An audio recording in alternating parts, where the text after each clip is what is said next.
नमस्ते, आप सभी योग साधकों का स्वागत करता हूं योग दर्शन की व्याख्यान माला के इस कार्यक्रम में।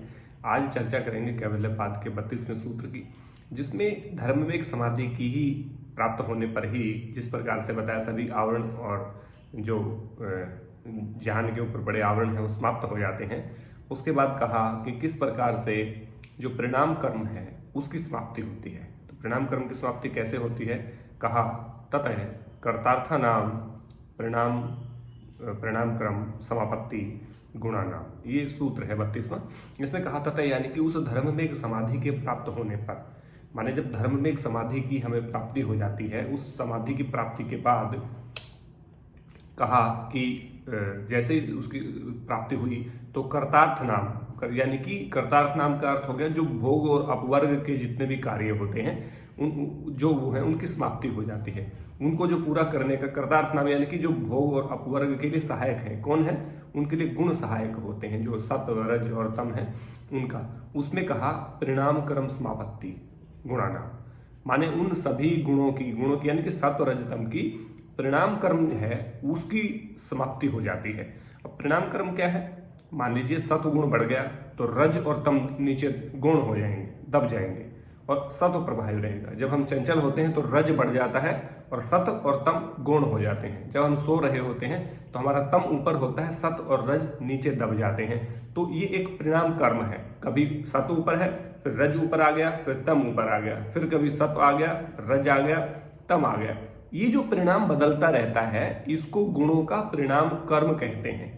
माने एक गुण प्रभावी है, फिर दूसरा है, फिर तीसरा है। तीनों गुण कभी सत्व प्रभावी है, कभी रज प्रभावी है, कभी तम प्रभावी है, अनेक समय पे बदलते रहते हैं। इन गुणों के क्रम के कारण ही हम भोग भोगते हैं जितने भी हैं, और अपवर्ग यानी कि मोक्ष भी इनके जो सांसारिक चीजें हैं, भोग और अपवर्ग दोनों इनके से ही भोगा जाता है।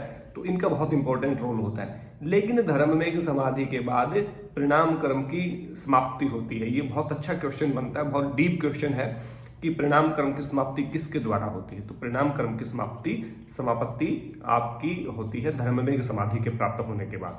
तो गुणों का जो परिणाम कर्म है वो समाप्त हो जाता है, और माने ये तीनों गुणों से ही विरक्त हो जाता है व्यक्ति, क्योंकि धर्म में समाधि में पीछे कहा था ना कि सत्व गुण से भी ऊपर उठ जाता है, सत्व गुण के अंदर भी आसक्ति नहीं रहती उस व्यक्ति की, तो वो जाकर के धर्म में एक समाधि को प्राप्त करता। तो धर्म में एक समाधि यानी गुणों से निवृत्ति हो जाती है। अब जब गुण ही नहीं रहेंगे तो सत्व रज तम नहीं रहेगा, तो उनका परिणाम कर्म कहां से रहेगा। सत्व नहीं है, तम नहीं है, रज नहीं, तीनों ही गुणों से हमने मुक्ति पा ली, तीनों ही गुणों से आसक्ति से रहित हो गए, तो किस प्रकार का उनका क्रम रहेगा, यानी कि उनका सीक्वेंस कैसे चलेगा, उनका जो बारी है वो कैसे आएगी कि सत्व के बाद रज की, रज के बाद तम की, वो बारी नहीं आएगी, क्रम नहीं आएगा, उसका सीक्वेंस समाप्त हो जाता है। ये सूत्र में बताया गया। आगे सूत्र में और भी इससे अच्छी जानकारी है 33वें सूत्र में, और उसके बाद 34वां सूत्र, बस फिर योग दर्शन कंप्लीट हो जाएगा। तो इस सूत्र में मुख्य रूप से जो इसका सार है वो है धर्म में एक समाधि की प्राप्त होने पर जो परिणाम कर्म है उनकी समाप्ति हो जाती है। गुणों का परिणाम जो कर्म है, गुण सत्व रज तम, इनका एक आता है, फिर दूसरा, फिर तीसरा, इनकी समाप्ति हो जाती है। ये सूत्र में कहा गया है। आशा करता हूँ व्याख्यान आपको पसंद आया होगा, और कोई सवाल है तो जरूर लिखिएगा, और इसको पढ़ना चाहते हैं तो डिस्क्रिप्शन में नीचे लिंक दिया है, आप उस पर जाकर के इसको पढ़ भी सकते हैं। आप सबने अपना कीमती समय दिया, बहुत बहुत धन्यवाद। परमात्मा से आपकी आरोग्यता और दीर्घायु की जीवन की कामना करते हुए जल्द ही 33वें सूत्र के साथ आपके समक्ष उपस्थित होता हूँ। तब तक के लिए सबका बहुत बहुत धन्यवाद। जय हिंद, जय भारत, नमस्ते।